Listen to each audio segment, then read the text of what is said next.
ஆன்மீக அன்பர்கள் அனைவருக்கும் வணக்கம். இந்த வீடியோ நம்ம இன்னைக்கு என்ன பார்க்க போறோம்னா, முருகப்பெருமானின் சக்தி வாய்ந்த மந்திரத்தை பற்றி நம்ம பார்க்க போறோம் வாங்க. இந்த கலியுகத்தின் கண்கண்ட தெய்வமாக பார்க்கப்படும் கடவுள் முருகப்பெருமான். கலியுகத்தில் கடவுளை நேரில் பார்க்க முடியாது என்று சொல்லுவார்கள்.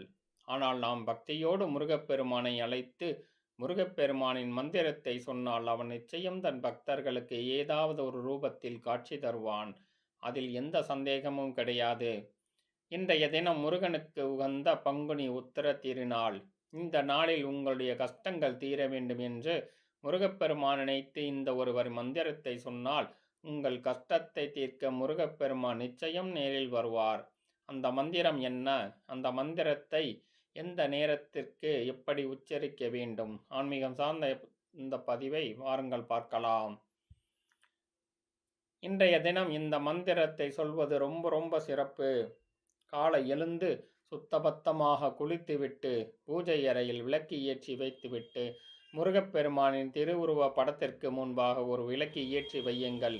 பூஜை அறையில் நீங்கள் முருகரை பார்த்தவாறு அமர்ந்து கொள்ளுங்கள். உங்கள் பிரச்சனைகளை முருகரிடம் சொல்லுங்கள். உங்கள் தாயிடம் சொல்வது போல, உங்கள் தந்தையிடம் சொல்வது போல பிரச்சனைகளை சொல்லுங்கள்.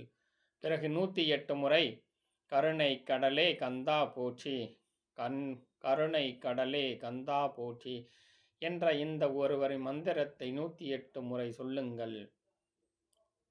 இன்றைய தினம் காலை இந்த மந்திரத்தை நீங்கள் சொன்னால் அது மிகச் சிறப்பு. இந்த வழிபாட்டை செய்வதற்கு அதிகபட்சம் 15 நிமிடங்கள் எடுக்கும். அவ்வளவுதான். ஆனால் இந்த 15 நிமிடத்தில் நீங்கள் அந்த முருகப்பெருமானின் ஆசீர்வாதத்தை முழுமையாக பெற இந்த மந்திரம் உங்களுக்கு உதவி செய்யும். இந்த மந்திரத்தை காலையில் சொல்ல முடியாதவர்கள் மாலை நேரத்தில் கூட சொல்லலாம். காலை 10:30 மணிக்கு முன்பாக இந்த மந்திரத்தை சொல்வது சிறப்பு. பூஜை அறையில் இந்த மந்திரத்தை சொல்லி முருகரை வழிபாடு செய்து விடுங்கள். சரி, இந்த மந்திரத்தை சொன்னால் முருகப்பெருமானை நேரில் பார்க்கலாம். எந்த ரூபத்தில் தெரியுமா? உங்களுடைய பிரச்சனைகளை தீர்ப்பதற்கு அந்த முருகர் அவதாரத்தில் யாராவது ஒரு மனிதன் வந்து உங்களுக்கு உதவி செய்வார். உங்கள் பிரச்சனைகளை போக்க வழியை காட்டித் தரக்கூடிய அந்த மனிதனின் ரூபத்தில் நீங்கள் முருகரை காணலாம்.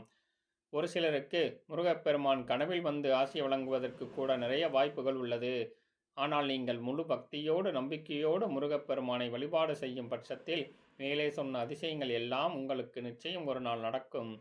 ஒரு சில தருணங்களில் நம்மை அறியாமலேயே யோசிப்போம், அடடா, இவ்வளவு பெரிய சிக்கலில் இருந்தோம், இவ்வளவு சுலபமான தீர்வை இந்த மனிதன் சொல்லிவிட்டானே, கடவுள் ரூபத்தில் வந்த மனிததான் இவர் என்று நாமே சில பேரை கடவுள் ரூபத்தில் பார்த்திருப்போம். அதே போலத்தான் முருகப்பெருமான் உங்களுக்கு ஒரு சில திரைவிளையாடல்களை நடத்தி காண்பிப்பார். ஆனால் அதற்கு உண்மையான பக்தி ரொம்ப முக்கியம். நம்பிக்கையோடு முருகப்பெருமானை வழிபாடு செய்யுங்கள். நிச்சயம் உங்களுக்கும் அந்த முருகப்பெருமான் காட்சியை தருவார் என்ற நம்பிக்கையில் ஆன்மீகம் சார்ந்த இந்த பதிவினை நிறைவு செய்து கொள்வோம். இந்த வீடியோ உங்களுக்கு பிடிச்சிருச்சுன்னா வீடியோவை லைக் பண்ணுங்கள். ஆன்மீகம் சம்பந்தமான தொடர்ந்து வீடியோவை பார்க்க சேனலை மறக்காமல் சப்ஸ்கிரைப் பண்ணுங்கள். நன்றி, வணக்கம்.